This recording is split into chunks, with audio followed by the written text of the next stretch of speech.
भावार्थ रामायण बालकांड अध्याय 10. श्री विश्वामित्र प्रभू रामचंद्राच्या प्रश्नाचं उत्तर त्या ठिकाणी देत आहेत. श्री गणेशाय नमः. श्री रामचंद्राय नमः. हे प्रभू रामचंद्रा, व्यासाचा मुलगा शुक हा जन्मताच वैरागी होता आणि वैराग्याच्या पोटीच ज्ञानाचा जन्म होतो. त्याच पद्धतीचा शुक होता आणि असा वैराग्य प्राप्त झालेला मुलगा जन्म होताच तो अरण्यात जाऊ लागला. तो व्यासाला न बोलताच पुढे जाऊ लागला.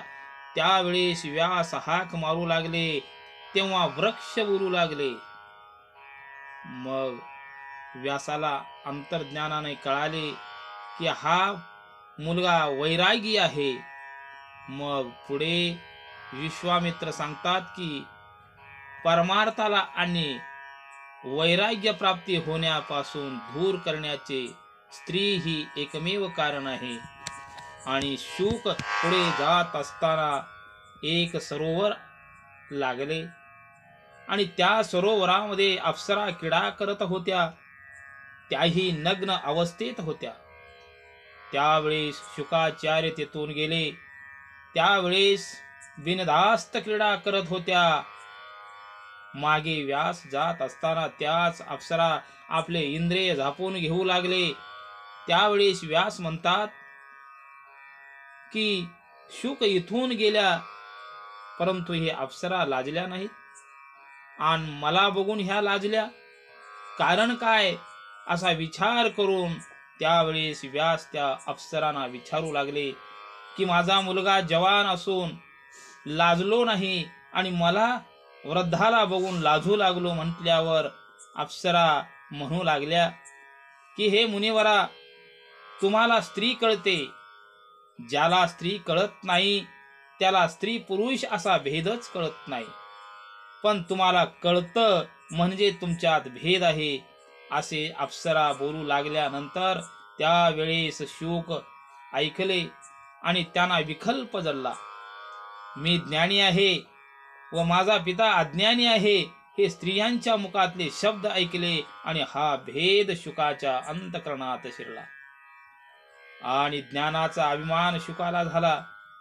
कारण एवढेच ज्ञान वैराग्य असून शुकाच्या अंतःकरणात भेद शिरला तो म्हणजे गुरु विना ज्ञान प्राप्त झालेले होते. म्हणून वैराग्य व ज्ञान असून भेद निर्माण होऊन शुकाच्या देहात विकल्प शिरला हे व्यासाकडून कळवून आले आणि पुन्हा शुकाला हाक मारू लागले.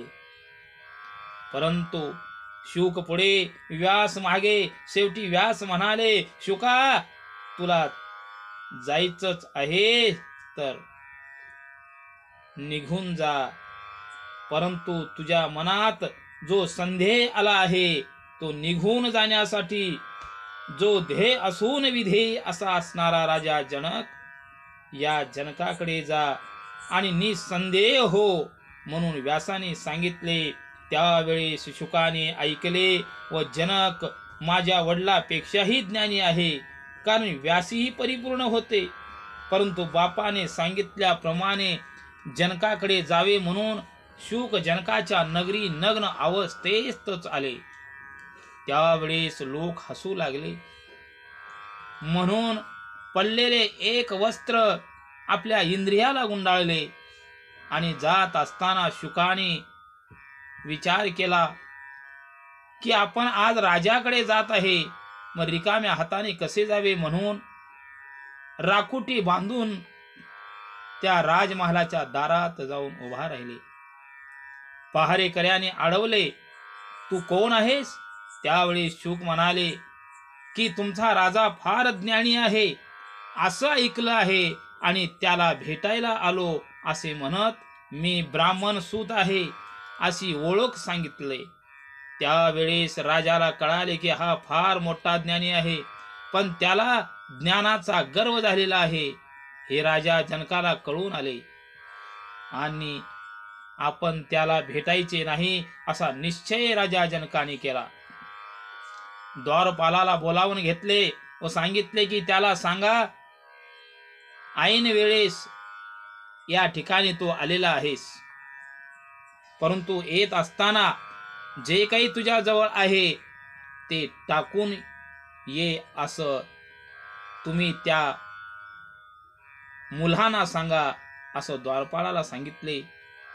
त्यावेळी द्वारपाळ येऊन शुकाला बोलू लागले की तुझ्याजवळ जे आहे ते टाकून ये अशी आज्ञा राजाची आहे. असं म्हणल्यानंतर शुक बोलू लागले, अरे माझ्याजवळ काहीही नाही, मी निसंग आहे, माझ्याजवळ कसल्याच प्रकारची वस्तू नाहीये. असं म्हटल्यानंतर सेवकाने राजाला सांगितले. पुन्हा राजाने निरोप दिला की संग सोड म्हणून निरोप आला. त्यावेळी शुकाला राग आला आणि म्हणू लागला की तुझ्या राजाला येऊन बघ म्हणावे, माझ्याजवळ काहीही नाही. स्वतःचे विचार करू लागला, मी शुक आहे, नाही हे देह माझा नाही, हा देह पंचमहाभूतापासून झालेला आहे आणि मी शुक आहे हे ह्या देहाला वाटू लागले आहे. म्हणून पंचमहाभूताच्या ठिकाणी पाहिले त्यावेळेस माझ्याकडे काहीच नाही, कारण पृथ्वी म्हणावे तर जळ नाही, आप म्हणावं तर पाणी नाही, तेज म्हणावे तर प्रकाश नाही, वायू म्हणावं तर माझ्यात हवा नाही आणि आकाश म्हणावं तर पोकळी नाही. व माझ्याजवळ आहे तरी काय? राजाने मला असं काय प्रवेश दिला नाही? मी आज 7 दिवस इथे आहे, राजाने मला बोलावलं नाही, असं का करत असतील? शुकाला महाद्वारातच अहंभाव निघून जाऊन समाधी लागली हे द्वारपालाने राजाला सांगितले. त्यावेळेस राजाने सांगितले की या मुलाला स्त्रियांच्या महालात नेहून टाका. आणि राजा सांगितल्याप्रमाणे द्वारपाळाने त्या स्त्रियांच्या महालामध्ये नेहून शुकाला ठेवले.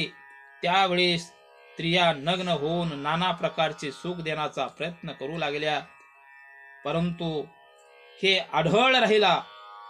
त्यावेळेस राजाला कळाले की आज शुक हा ब्रह्मपदाला गेला. म्हणून शुकाला सिंहासनावर बसवून स्वतः राजा जनक शुकाची पाये धुवून दर्शन घेऊ लागले. त्याच वेळेस शुक जनकाच्या पाया पडू लागले. शुक तटस्थ राहिले आणि राजाने पाहिले. त्यावेळेस राजा शुकाला म्हणतात, शुका तुझी वृत्ती कुठे आहे? म्हटल्यावर ध्येय स्थिती व आत्मस्थिती मध्ये मी सुखी आहे.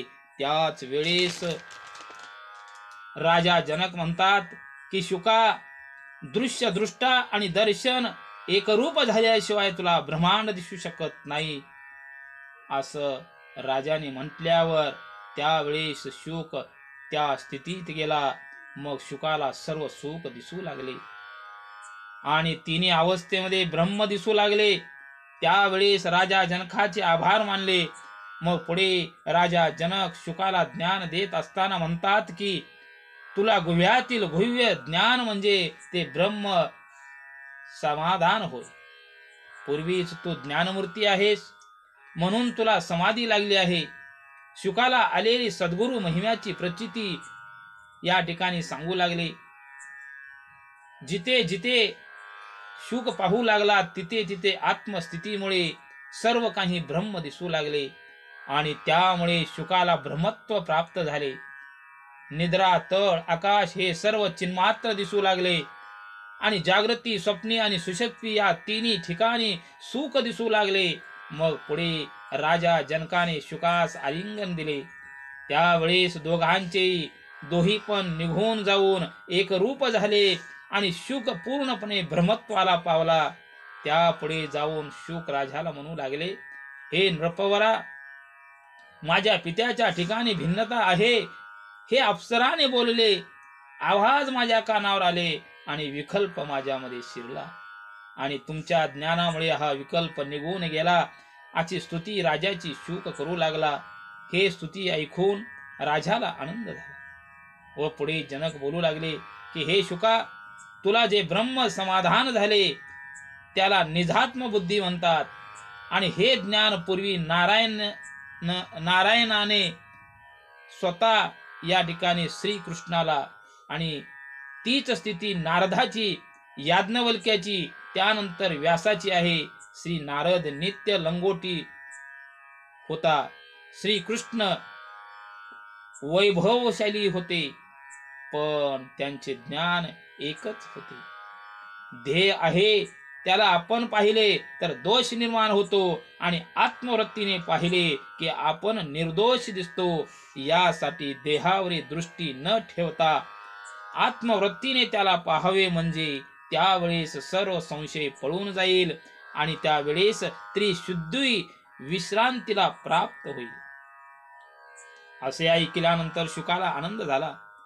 मनातील सर्व देहभाव निघून गेला आणि सर्व इंद्रियांची आधी व्याधी निघून पूर्ण भीती निघून गेली. त्यावेळेस शुक राजा जनकाला म्हणतात की हे राजे, मला तुमच्या ज्ञानामुळे पूर्णपणे विश्रांती प्राप्त झाली आहे आणि त्या पुढचे सुख भोगण्यासाठी मला मेरू पर्वतावरी जाण्यासाठी आज्ञा द्या.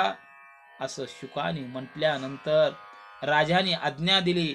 शुक मेरू पर्वतावरी गेले आणि समाधी अवस्थेमध्ये बसले.